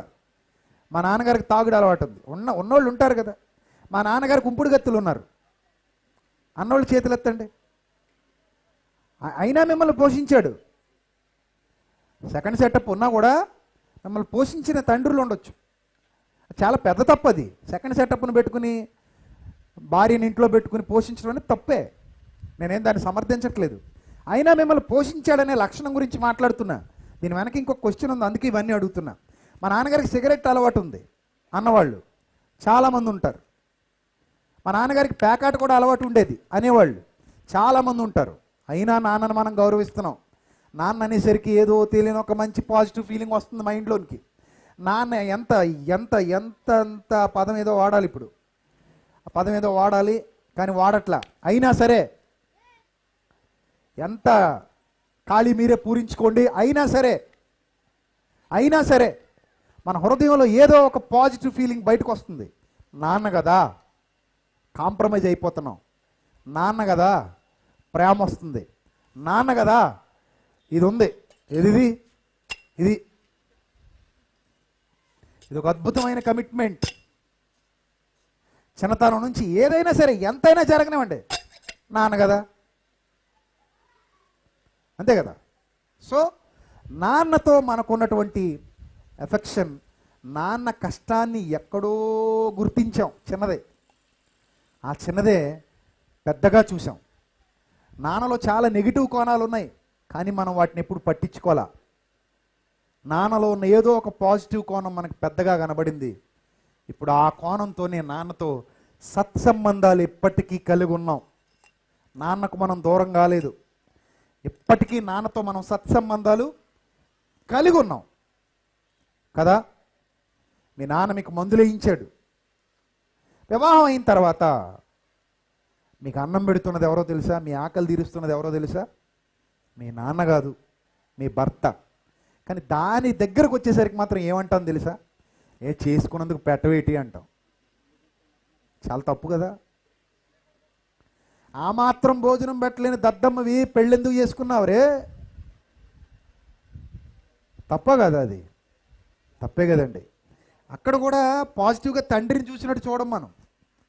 అలా తండ్రిని చూసినట్టే ఆ కోణంలో చూసామనుకోండి, ఆ మాత్రం భోజనం పెట్టలేని దద్దమ్మవి అని అంటామా? అనవండి. కానీ చాలామంది ఆ స్వభావం కలిగి ఉంటారు. ఎందుకంటే అక్కడ కనబడుతున్నది ఇదే. అసలు ఒక దాంట్లో ఒకటి ఎమడది. ఇది ఎందుకు ఎమడదంటే ఈ వైఖరి వేరు. అసలు ఇమిడ్చుకోవాలన్న నెసెసిటీ లేదు మనకి ఇక్కడ. అంత నెసెసిటీ లేదు. ఉంటే ఉండు, లేకపోతే ఊడిపో. ఇక్కడ మనకు అంత నెసెసిటీ లేదు. సో ఇమిడ్చుకుంటే తప్ప ఏమి ఇందులో నిలబడదు. ఇవి ఇలాగే ఉన్నాయి నీళ్లు. కంక్లూజన్కి వచ్చాక కలుపుదాం పరిష్కారం. సో మనకు భోజనం పెట్టేది ఎవరండి? మీరు చెప్పండి. ఇక్కడ కూర్చున్న అక్క చెల్లెమ్మలందరూ భోజనం పెట్టేది ఎవరు? మీ భర్తే కదా. మంచోడా చెడ్డోడా అనేది నేను మాట్లాడలేదు సుమా. దానికి పరిష్కారాలు చివరిలో మాట్లాడుకుందాం. చల్లబడింది వాతావరణం, పర్లేదు. సో సంఘ సభ్యుడు అంటే ఇంకా బెటర్, హ్యాపీ. సంఘ సభ్యుడు కాకపోతే కొంత బీపీ. దానికి కూడా పరిష్కారం ఆలోచిద్దాం. అయితే ప్రియులారా, ఇక్కడ మీరు చెప్పండి, చిన్నప్పటి నుంచి మీకు అన్నం పెట్టిన మీ నాన్నగారి మీద ఒక పాజిటివ్ ఫీలింగ్ ఉంది కదా. మరి ఇప్పుడు నీకోసం అన్నం పెడుతున్నాడు అంటే వాడు కష్టపడకుండా అన్నం వస్తుందా? మన చర్చ్ కన్స్ట్రక్షన్ జరుగుతుంది కదా, ఐరన్ కట్టేవాళ్ళు వస్తారు. పాపం వాళ్ళ చేతుల్లో ఊసలు దిగిపోతున్నాయి. ఐరన్ కట్ చేస్తుంటారు కదా, ఐరన్ కడతారు. వాళ్ళ చేతుల్లో ఊసలు దిగిపోవడం, చీరేయడం కామన్. అది తాపి పని చేసేవాళ్ళు, వాళ్ళ చేతులకి గుచ్చుకుపోవడం, సిమెంట్ తినేయడం, ఇవన్నీ కామన్. వాళ్ళు క్యారేజీలు పోసుకొని వస్తున్నారు పనికి. ఇక సెంటరింగ్ కట్టేవాళ్ళు, వాళ్ళకు కూడా మేకులు గుచ్చుకుపోతున్నాయి. చూసుకోకుండా చెక్క మీద కాలు వేసాడు ఒక అతను, దిగిపోయింది. అదే రాడ్ బెండింగ్ పనులు, అలాగే సెంటరింగ్ నిర్మించడం. నిన్న ఒక అతనికి మేకు దిగింది, చిన్నగా బ్లడ్ వచ్చింది, ఏదో కట్టేసుకున్నాడు. సో ఇవన్నీ కూడా ఇంట్లో ఉన్న భార్యకి తెలుస్తాయా? తెలియవు. వాళ్ళు చాలా కష్టపడతారు. ఉదయం నుంచి సాయంత్రం వరకు ఆ 700, 500. మీ నాన్న ఎలాగైతే పని చేసుకొచ్చి మిమ్మల్ని, మీ అమ్మగారిని పోషించారో, అదేవిధంగా నీ భర్త కూడా ఏదో ఒక పని చేసుకుని వచ్చి మిమ్మల్ని పోషిస్తున్నారు. ఆ ఒక్క కష్టాన్ని మనం భూతద్దంలో చూస్తే కొంత విలువ పెరుగుతుంది. రెండోది, మనకు ఆరోగ్యం బాగాలేదు. ఎవరికి ఫోన్ చేస్తాం? నాన్నకు ఫోన్ చేస్తున్నా అన్న భార్యలు చేతులు ఎత్తండి. నాకు ఎప్పుడు జ్వరం వచ్చినా మా నాన్నే మందులు తెస్తాడన్న వాళ్ళు చేతులు ఎత్తాలి ప్లీజ్. ఎవరైనా? ఎవరు లేరు. మా నాన్నే వచ్చి నన్ను హాస్పిటల్కి తీసుకెళ్తాడన్న వాళ్ళు చేతులు ఎత్తారు.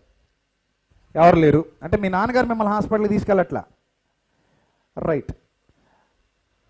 అంటే మీకు మందులు ఎవరు ఇప్పిస్తున్నారు? ఇప్పుడు మిమ్మల్ని హాస్పిటల్కి ఎవరు తీసుకెళ్తున్నారు? భర్తే కదా. సో దాని గురించి ఒక్కసారి ఆలోచించండి.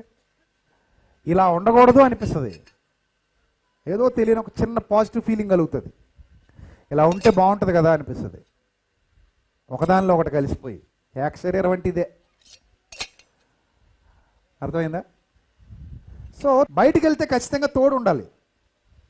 తోడు లేకపోతే ఈరోజు సమాజం బాగాలేదు.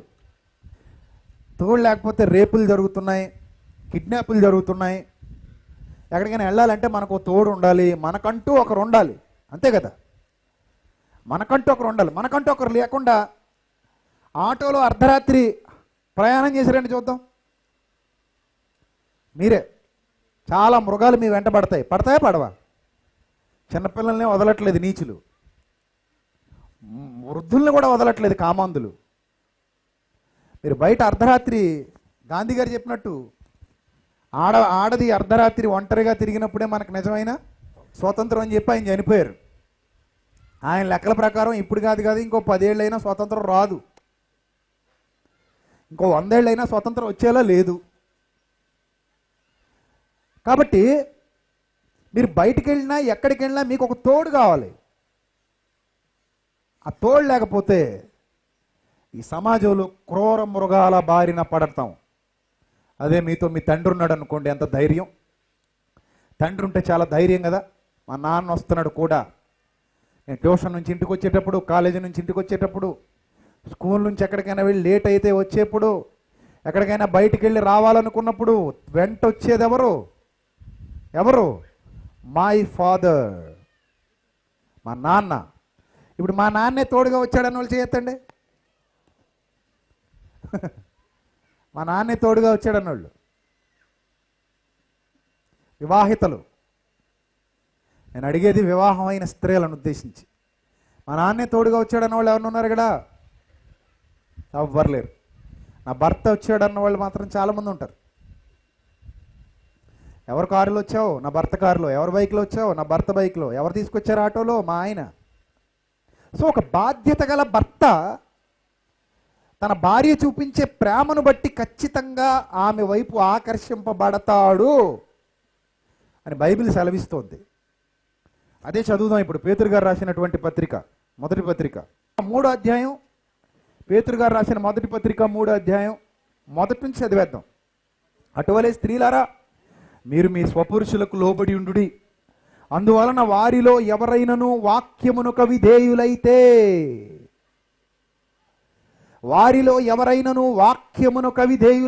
వాక్యం వినబడింది, వాడు మారలా. చాలామంది అంటారు, చాలామంది అనుకుంటారు, నేను వాక్యం ప్రకటించా, వాళ్ళు మారిపోయారు, వీళ్ళు మారిపోయారు, వాళ్ళు మారిపోయారు అనుకుంటారు. It's absolutely wrong. ఖచ్చితంగా నేను వాక్యం ప్రకటిస్తే, వినేస్తే, అవతలివాడు మారిపోతే ఇంకా నాకంటే గొప్పవాడు ఎవడుంటాడు? ఎవడు అలా మారే అవకాశం లేదు. మరి ఏం జరుగుతోంది ఇక్కడ అని అంటే, దైవానుగ్రహం. ఎవరు తండ్రి వలన ఆకర్షింపబడుతున్నారో వారు మాత్రమే వాక్యాన్ని గైకుంటున్నారు. నా గొప్పతనం వల్ల కానీ, వేరే ఏ బోధకుడు గొప్పతనం వల్ల కానీ ఇక్కడ ఇంతమంది లేరు. ఇక్కడ ఇంతమంది బాప్తిస్మం పొందిన వారు కారు.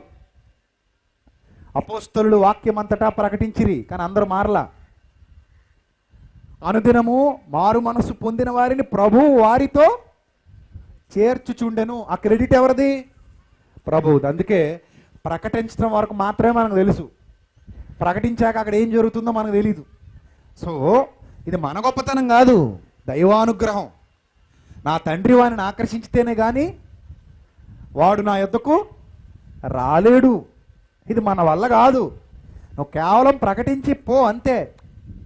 పోయి ప్రార్థన చేయి, ప్రభువా ప్రకటించాను ప్రభువా, ఎంతమంది విన్నారు ప్రభువా, వారి హృదయాలు వెలిగించి ప్రభు అని ప్రార్థించు. అందులో ఎవరో ఉంటారు. ఇందులో నేను ఏర్పరచుకుని వారు కొందరు ఉన్నారు. పౌలు, నీవు భయపడక వెళ్ళుము, అందులో నా వారు కొందరు ఉన్నారు, నేను కొందరిని ఏర్పరచుకున్నాను, నువ్వు వెళ్ళంతే, నువ్వు భయపడక ధైర్యంగా మాట్లాడు. మరి అలా అయితే పౌలు వాక్యం విని ఫేస్తు మారిపోయాడా? పౌలు వాక్యం విని అగ్రిప్ప మారిపోయాడా? ప్రధాన యాజకుడు మారిపోయాడా? మారలా. కొందరు మారొచ్చు, కొందరు మారకపోవచ్చు. మీరు ఒక విషయాన్ని గమనించారో లేదో, ప్రపంచంలో ఉన్న బోధకులందరూ గొప్పవారా, యేసుక్రీస్తు ప్రభు వారు గొప్పవారా? యేసుక్రీస్తు ప్రభు వారితో ఉన్న యోధ మరి ఆయన బోధ వినలేదా? వినలేదా? మరి మారలేదే. ఎప్పుడైనా వచ్చిందా ఈ క్వశ్చన్ మీకు? ఈరోజు వచ్చిందా? ఈరోజు వస్తే మంచిది, ఎప్పుడైనా వస్తే ఇంకా మంచిది. బోధ విని ఎందుకు మారలేదు యూదా? అంటే యేసుక్రీస్తు ప్రభు వారి బోధలో సమర్థత లేదా ఏంటి? అసలు ఆయన లాంటి బోధకుడు భూమి మీద లేనే లేడు. నా తండ్రి వానిని ఆకర్షించితేనే కానీ ఎవ్వడు నా యొద్దకు రాడు. అంటే నా బోధ విని వచ్చేయడు ఎవడు కూడా. అక్కడ నా తండ్రి ఆకర్షణ కూడా ఉండాలి, వాడికి దైవానుగ్రహం కావాలి. సో మీరందరూ దైవానుగ్రహం కలిగిన వాళ్ళని నేను విశ్వసిస్తున్నాను. అది మీ అందరి ధన్యత, మనందరి ధన్యత. దాన్ని పోగొట్టుకోకండి. ఇది దేవుడిచ్చినటువంటి గొప్ప ఆపర్చునిటీ. ఎవడ పడితే వాడికి రాదు. అందరూ వింటారు. యూట్యూబ్లో రోజుకి 100 మంది వింటారు, అందరూ మారరు. కానీ ఎవరో ఉంటారు కొందరు, వాళ్ళే మారుతారు. అర్థమవుతుందా? కాబట్టి మీరు జాగ్రత్తగా గమనిస్తే, ఇక్కడ వ్రాయబడినటువంటి విషయాన్ని జాగ్రత్తగా గమనిస్తే, ఇక్కడ దేవుడు అంటున్నాడు, అందువలన వారిలో ఎవరైనాను వాక్యమునకు అవిధేయులైతే వారు భయముతో కూడిన మీ పవిత్ర ప్రవర్తన చూచి, అంటే వాళ్ళను ఇలా చేసేసేటువంటి అవకాశం మీ దగ్గర ఉంది. ఇలా ఉన్నంతకాలం వాళ్ళు మారకపోవచ్చు. ఎప్పుడైతే మీరు ఇలా ట్రై చేశారో, ఇలా ట్రై చేయండి, ఇలా ట్రై చేయకండి. It's not possible. నీ జీవితకాలం అంతా ట్రై చేసినా పనులు జరగవు. జరుగుతాయా? అవుతుందా పని? అవుతుందా? అవ్వదు. ఇంకెలా చిడతలు వాయించుకోవడమే. సో ఇలా ట్రై చేసామనుకోండి, అవుతుందా? అవదా? అవుతుందా? ఎవరు చెప్తున్నారు? దేవుడు చెప్తున్నాడు, నేను చెప్పట్లా. వాక్యం ఎక్కడ లేదు, ఎక్కడ ప్రకటించడానికి ఏం లేదు, కానీ నీలో ఉంది. అది నీలో ఉండి పనిచేస్తుంది. వాక్యము లేకుండానే తమ భార్యల నడవడి వలన రాబట్టబడవచ్చును. వాళ్ళు కూడా దైవానుగ్రహం పొందుతారు. ఎవరి నడవడి వలన? భార్యల నడవడి వలన. ఒక ఇద్దరు భార్యాభర్తలు. భార్య చాలా మంచిగా భర్తను ప్రేమించేది, చాలా ఇష్టం భర్త అంటే. కానీ ఎందుకో ఈ భర్తకి భార్య అంటే పెద్దగా ఇష్టం ఉండేది కాదు. అయినా కూడా ఈమె చాలా ప్రేమించింది భార్యని. భార్య చాలా ప్రేమించింది భర్తని. ఆ భర్త కోసం తన ఇష్టాలు చాలా మార్చుకుంది. ఆ భర్తతో ఏకశరీరంగా ఉండటానికి ఇలా కాకుండా ఇలా ట్రై చేసింది. ఇలా ట్రై చేస్తే పని అవ్వదు, తెలుసు ఆమెకు కూడా. ఎందుకంటే ఆమె వైఖరి వేరు, అతని వైఖరి వేరు. సో ఇలా అయితే పని జరగదు అని అర్థమై ఇలా ట్రై చేసింది. అలా ట్రై చేస్తూనే ఉంది. కొంతకాలానికి ఆమెకు ఒక భయంకరమైనటువంటి వ్యాధి సోకింది. చాలా అందంగా ఉండే ఆమె క్రమక్రమంగా తన అందాన్ని కోల్పోతుంది. తన శరీరం మీద మచ్చలు ఏర్పడుతున్నాయి. అయినా కూడా ఆ బాధను దిగమింగుకుంటూ భర్తకు చేయాల్సినటువంటి సపర్యలు, భర్తను ఏ విధంగా ప్రేమించాలనుకుంటుందో ఆ ప్రేమ అన్ని విషయాల్లో వ్యక్తపరుస్తూ తనతో ఏకశరీరంగా ఉండటానికి ట్రై చేస్తుంది. ఒకరోజు ఆమెకు ఒక ఫోన్ వచ్చింది. ఏమనంటే, మీ భర్తకి యాక్సిడెంట్ అయింది అని. సో త్వరితగతిన తనకు హెల్త్ బాగోకపోయినా కూడా హాస్పిటల్కి వెళ్ళింది. వెళ్ళేసరికి ఆ వైద్యుడు చెప్పాడు, తన ఫ్యామిలీ డాక్టర్, మీ భర్తకి 2 కళ్ళు పోయాయి, చూపు కోల్పోయాడు అని చెప్పాడు. సో చూపు కోల్పోయినటువంటి భర్తని అలాగే ఇంటికి తీసుకొచ్చింది. మామూలుగా సపర్యలు చేస్తోంది, ప్రేమిస్తోంది, దగ్గరకు తీసుకుంటుంది. కలిసి ప్రార్థన చేస్తున్నారు, కలిసి బైబిల్ చదువుతున్నారు, అంటే చదివి వినిపిస్తోంది. సో కుటుంబంలో తన బాధ్యత, గృహ పరిపాలన చక్కగా నిర్వహిస్తోంది. కానీ తనకు లోపల వ్యాధి ముదిరిపోతుంది. శరీరం ఇంకా భయంకరంగా మారిపోతుంది. శరీరం మీద ఇంకా మచ్చలు పెరిగిపోయాయి. అందంగా ఉండే అమ్మాయి కొన్నాళ్ళకి కురూపిగా మారిపోయింది. కురూపిగా ఆమె రూపం చాలా భయంకరంగా మారిపోయింది. ఒకరోజు వ్యాధి ముదిరిపోయి తన భర్తను ప్రేమిస్తూనే తనకేనాడు ఈ విషయం వ్యక్తపరచకుండా, తన భర్తకి ఏనాడు ఈ విషయం చెప్పకుండా చనిపోయింది. చనిపోయిన తర్వాత బంధువులందరూ వచ్చారు, కుటుంబం అంతా వచ్చారు. ఆమెకు సమాధి కార్యక్రమాలు జరుగుతున్నాయి. భర్త ఆమెకు సమాధి కార్యక్రమాలు నిర్వహించేశాడు. నిర్వహించేసిన తర్వాత అతనుకున్న కళ్ళజోడు తీసి మామూలుగా నడుచుకుంటూ వెళ్ళిపోతున్నాడు బాధపడుతూ. అప్పుడు ఆ బంధువుల్లో ఒకడు అడిగాడు, తన స్నేహితుల్లో ఒకడు అడిగాడు, అదేంటి నీ కళ్ళు పోయాయి కదా, నీకు యాక్సిడెంట్ అయ్యి 2 కళ్ళు కోల్పోయావు కదా, సడన్గా నువ్వు అలా నడుచుకుంటూ వెళ్ళిపోతున్నావు, మొన్నటి వరకు నీ భార్య కదా నిన్ను నడిపించేది, నీ భార్య కదా నిన్ను చేయి పట్టుకుని తీసుకుని వెళ్ళేది, ఇప్పుడు ఎలా వెళ్ళిపోగలుగుతున్నావు నువ్వు నడుచుకుంటూ అంటే అప్పుడు ఆ భర్త చెప్పాడు, నేను నా భార్యను ప్రేమించలేదు ఫస్ట్లో, ఎందుకో తన మీద నాకు అంత ఎఫెక్షన్ కలగల, కానీ తన ప్రేమతో నన్ను ఎంతగా ఆకట్టుకుందంటే తనకు ఒక భయంకరమైన వ్యాధి సోకింది, చర్మానికి క్యాన్సర్ సోకింది అన్న విషయాన్ని కూడా నా దగ్గర దాచి నాకేం కావాలో అన్ని వేళలా నా కోసం కష్టపడుతున్న ఆ తపన, తాపత్రయం, ఆ ప్రేమ చూసిన తర్వాత నేను కోల్పోయిన చిన్నప్పుడు చనిపోయిన మా అమ్మ నాకు గుర్తొచ్చింది. సో ఇంత మంచి భార్య దొరికినందుకు నేను చాలా అదృష్టవంతుడని భావించాను. కానీ వైద్యుడిని కలిసి ఎంక్వైరీ చేసిన తర్వాత నా భార్యకు ఆ వ్యాధి క్రమేపీ ముదిరిపోయి తన శరీరంలో ఉన్న అందమంతా కోల్పోతుందని, కురూపులా మారిపోతుందని నాకు తెలిసింది. నా కళ్ళున్నాయని తెలిస్తే నా భార్య నాతో ఇదివరకు అట్లా ఉండలేదు, సో ఆమెను నేను బాగా చూసుకోలేను, తను చాలా బాధ ఫీల్ అవుతుంది, ఆ బాధతోనే చనిపోతుంది, ఆ కురూపిగా ఉన్న తన రూపాన్ని నాకు చూపించలేక ఎక్కడికైనా వెళ్ళిపోవచ్చు, లేదా అంతకుముందే ఆ బాధతో తను ఈ లోకాన్ని విడిచిపెట్టి వెళ్ళిపోవచ్చు, ప్రశాంతంగా తను ఈ లోకంలో నుంచి వెళ్ళలేదు, అందుకే నా కళ్ళు పోయాయని చెప్పి నా డాక్టర్తో అబద్ధం చెప్పించాను, తను ఈ భూమి మీద ఉన్నంతకాలం కూడా ప్రేమగా చూసుకున్నాను, నా బాధ్యతను నేను కూడా నిర్వర్తించాను, తనకే కష్టం రాకుండా నా ప్రేమను అందించగలిగాను, నా ప్రేమను తనకు వ్యక్తపరచగలిగాను, తనతో ప్రేమగా మాట్లాడగలిగాను, ఆ ప్రేమగానే అదే ప్రేమతో ఈ లోకం నుంచి నేను సాగనంపగలిగాను అని చెప్పి ఆ భర్త చెప్పి వెళ్ళిపోయాడు.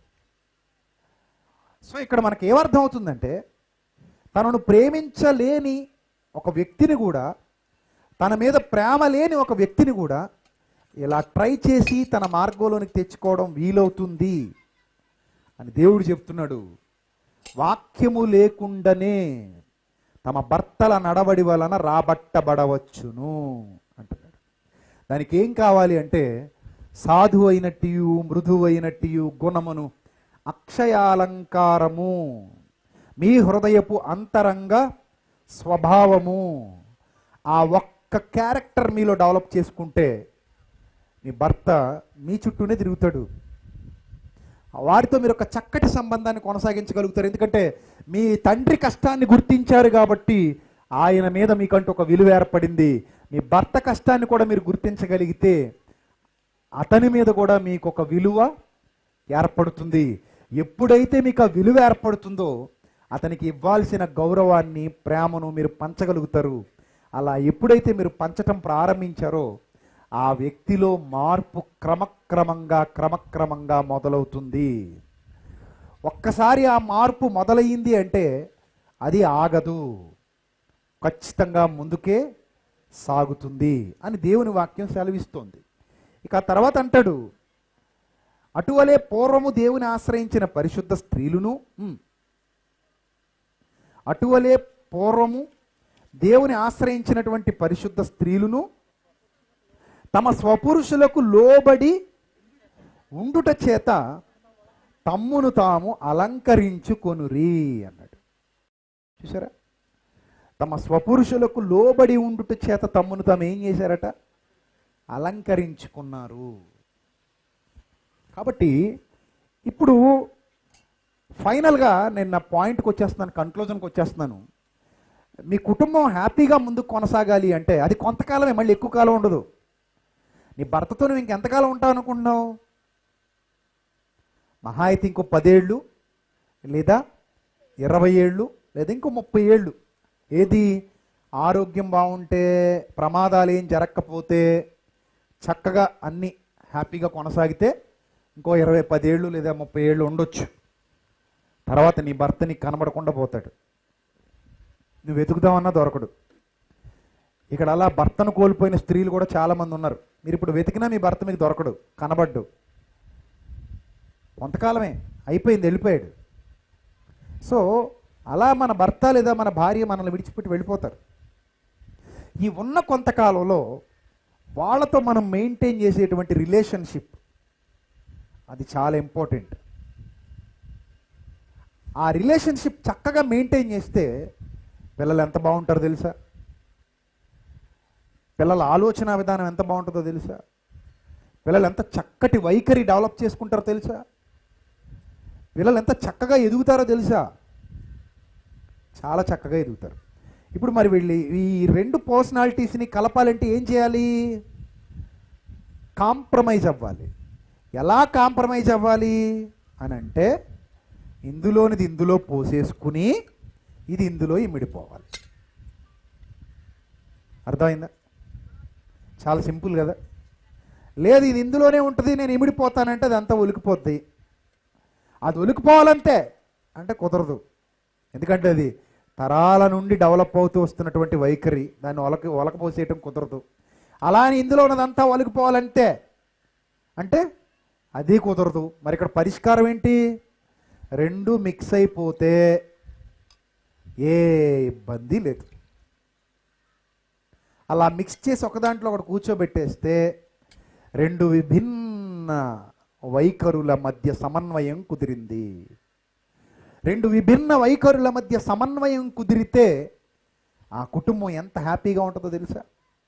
సో ఒక పరిధి దాటనంత వరకు మనం కాంప్రమైజ్ అవడానికి అవకాశాలు చాలా ఉంటాయి. ఇప్పుడు టీచర్ ఉన్నాడు, స్కూల్కి వెళ్ళాం, మనం హోంవర్క్ చేయలేదు, మనల్ని కొట్టాడు, కాంప్రమైజ్ అయ్యామా అవలేదా? అవలా? ఎందుకు అవలేదండి? అయ్యాం. ఎన్నో విషయాల్లో కాంప్రమైజ్ అయినటువంటి మనం ఒక భర్త దగ్గరకు వచ్చేసరికి మాత్రం వాడిని ఏదో శత్రువులా చూస్తామండి. ఎవడ కోసం చేస్తావు, ఎవడ కోసం పెడతావు? తప్పు కదా. ఇక చట్టాల్ని ఆశ్రయించేసి జాగ్రత్తగా వాళ్ళ దగ్గర దోచేద్దాం అనుకునే వాళ్ళు కూడా ఉన్నారు. అందుకే బాబాలు వచ్చారు. బాబాలు అంటే ఎవరో తెలుసా? భార్యాబాధితులు. భార్యాబాధితుల సంఘం ఉంది తెలుసా? మన రాజమండ్రిలో కూడా ఉంది. సో అసలు ఆ సంఘం ఎందుకు వచ్చింది? కాంప్రమైజ్ అయ్యే లక్షణం లేకపోవటం వల్ల ఇలా వ్యవహరిస్తూ జీవితం గడిపేస్తున్నారు. ఇప్పటికే చాలామంది ఎలా ఉన్నారు, ఇలా వ్యవహరిస్తూ జీవితం గడిపేస్తున్నారు. తండ్రిని చూసిన కళ్ళతో భర్తను చూడలేకపోతున్నారు. తండ్రిలో ఉన్న లోపాలనేమో దిగమింగేశారు, కానీ భర్తలో చిన్న చిన్న లోపాలు ఉంటే మాత్రం దిగమింగలేకపోతున్నారు. తండ్రి దగ్గర మాత్రం దోచుకోవాలన్న తత్వం లేదు, కానీ భర్త దగ్గర మాత్రం దోచేసుకుందామన్న భావం కలిగిన కొందరు ఉన్నారు. కొందరు, అందరు కాదు. తండ్రి దగ్గరేమో ఎవడ కోసం అనే పదం రాదు, ఆహా ఎంత త్యాగం అన్న పదం వస్తుంది. భర్త దగ్గరికి వచ్చేసరికి మాత్రం ఎవడ కోసం అన్న పదం వస్తుంది. సో దానివల్ల ఈ కాంప్రమైజ్ అయ్యేటువంటి విషయం కాస్త వేరైపోతుంది. ఇక రెండోది ఏంటంటే, అసలు ఇక్కడ కలిపేసి ఇక్కడ కలిపేసిన తర్వాత ఇందులోంచి ఇందులోకి పోసుకుంటేనే కలిసి ఉండడం సాధ్యం అవుతుంది తప్ప, అర్థమవుతుందా? ఇందులోంచి ఎందులో పోసుకోవాలి?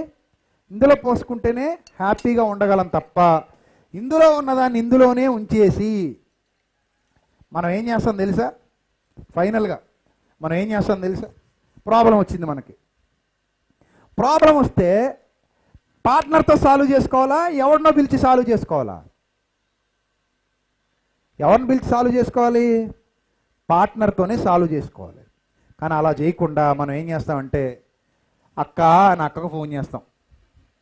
అక్క ఎంటర్ అయింది. ఇప్పుడు ఏం చేయలేమ్మా, అక్క ఇలా జరిగిందక్క, ఇలా చేశాడక్క, ఎంత దరిద్రం పని చేశాడా, కొన్ని పోసింది. అసలు నీ జీవితం ఇలా అయిపోద్ది అనుకోలేదమ్మా అని కొన్ని పోసింది.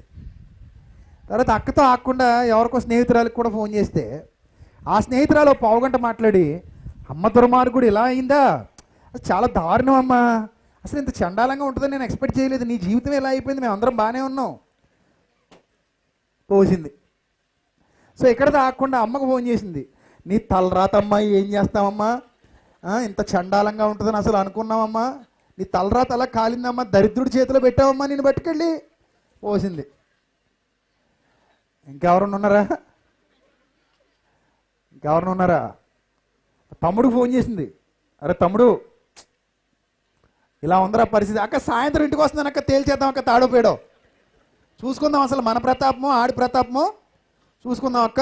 పొంగిపోయింది అక్క, గిన్నె నిండి పొంగి పొర్లుచున్నది. ఇప్పుడు తెచ్చి ఏం కలుపుతావు? కలుపుతావా? కలిపేసావు అనుకో, నాశనమే కదా. ఇప్పుడు ఇమడుతుందా? ఇందులో ఇముడుతుందా? ఇమిడితే మంది ఇందులో ఉన్నదంతా బయటికి పోతే ఇదే మళ్ళీ అక్కడికి వెళ్తుంది. సో ఇక శాశ్వత కాలపు దూరం తప్ప ఏమాత్రం ప్రయోజనం లేదు అక్కడ. ఇలా కొన్ని క్లాసులు నిండిపోయి పగిలిపోతాయి, ఇక్కడతో ఆగవు. ఇక్కడ నుంచి వేరే వేరే ఉద్దేశాలు, వేరే వేరే ఆలోచనలోకి వెళ్ళిపోతాయి. సో ఖచ్చితంగా ఆ బండి ప్రయాణం చేయడం ఆగిపోద్ది. అక్కడ పిల్లలు ఇబ్బంది అయిపోతారు. ఒక్కడు మంచోడు ఉన్నా, ఒక్క టైర్ పేలిపోయినా ఆ కుటుంబ జీవనం మొత్తం అస్తవ్యస్తం అయిపోద్ది. ఆ తర్వాత మనం ఏం చేయాలన్నా ఏమీ చేయలేం. ఒకసారి ఆలోచించండి, మీ కుటుంబం ఇప్పటి వరకు ఎలా ఉందో దానికి మీరే బాధ్యులు. నీ కుటుంబం లేదా నీ జీవితం ఇప్పటి వరకు ఎలా నడిచిందో దానికి పూర్తి బాధ్యత ఎవరిది? నీదే. ఇక మీదట జరగబోయేదానికి కూడా పూర్తి బాధ్యత ఎవరిది? నీదే. అర్థమవుతుందా? సో కొంతమంది ఇలా కాకుండా తమకు నచ్చిన జీవితం కోసం లోకంలో దేన్నో ఆశ్రయించి వెళ్ళిపోతూ ఉంటారు. అలాంటి కేసెస్ కూడా చాలా వచ్చాయి. నాకు వాట్సాప్లో ఇలాంటివి చాలామంది ప్రాబ్లమ్స్ పంపిస్తూ ఉంటారు. అన్నయ్య ఇది పరిష్కారం ఏమైనా ఉందా, మాకు ఏమైనా చెప్పగలరా? మొన్న ఒక చెల్లెమ్మ ఫోన్ చేసింది, సో నా భర్త ఎలా ఉన్నాడు అని. కొంతమంది తమ్ముళ్ళు నా భార్య ఎలా ఉంది. సో కొన్ని డిఫరెంట్ కేసెస్ ఉంటాయి. ఆ డిఫరెంట్ కేసెస్ అనేవి చాలా భయంకరమైన వైఖరి కలిగినటువంటి జీవితాలు. అంటే వాళ్ళ చిన్నప్పటి నుంచే ఆ వైఖరి అలా డెవలప్ అవుతూ వచ్చింది. ఇక వాళ్ళని మార్చడం ఎవరికీ సాధ్యం కాదు. ఎందుకంటే అవి ఇంకా అప్పడాలు, అవి ఏ గ్లాస్తోనే ఇమ్మడవై, లేకపోతే చిరిగిపోయిన ప్లేట్లా మారిపోయినటువంటివి, ఇంకా ఎవరితోనూ ఇమ్మడవు. సో సుత్తి బాగానే లేదు, తెస్తే గ్లాస్ పాడైపోయేది. సో పాడైపోయిన గ్లాస్ ఇందులోనూ కలవదు, ఇందులోనూ కలవదు, ఎందులోనూ కలవదు. కాబట్టి చాలా కేసెస్లో అది సాధ్యపడకపోవచ్చు. కానీ బాధ్యత కలిగి ఒక చక్కటి కుటుంబ జీవనం, ముఖ్యంగా దైవ భయం కలిగి, నేను దేవుని యందు భయభక్తులు కలిగి జీవించాలనుకుంటున్నాను, ఆయన చిత్తాన్ని నెరవేర్చాలనుకుంటున్నాను, ఆయన సంకల్పానుసారంగా బ్రతకాలనుకుంటున్నాను అనే భయభక్తులు కనుక మీలో ఉంటే ఖచ్చితంగా మీ కుటుంబాన్ని ఒక మంచి మార్గంలో నడిపించుకోవటం మీకు సాధ్యమే, మీకు సాధ్యమే. So think positive. ఈరోజు నుంచి పాజిటివ్గా ఆలోచించడం ప్రారంభించండి. ఆ చూసే కోణాన్ని మార్చుకోండి. మీ తండ్రిని ఏ కోణంతో అయితే చూశారో మీ భర్తను కూడా ఆ కోణంతో చూడడానికి ఒకసారి ట్రై చేయండి. అలా ట్రై చేస్తే ఒక అందమైన జీవితం మీ సొంతం అవుతుంది. ఆ ప్రయాణం చాలా హ్యాపీగా హైవే ప్రయాణంలో సాగుతుంది. హైవే ప్రయాణంలో సాగుతుంది. మీరు ఎప్పుడైనా గమనించారో లేదో, టైర్కి గాలి పెట్టేటప్పుడు రెండింటికి ఎలా పెడతాడు? ఎలా పెడతాడు? సమానంగా పెడతాడు. ఒక దాంట్లో 30 పెట్టి ఒక దాంట్లో 25 పెట్టడు, ఒక దాంట్లో 35 పెట్టి ఒక దాంట్లో 30 పెట్టడు, సమానంగా పెడతాడు. ఎందుకు అలా పెడతాడు? ప్రయాణం చక్కగా సాగాలి కాబట్టి.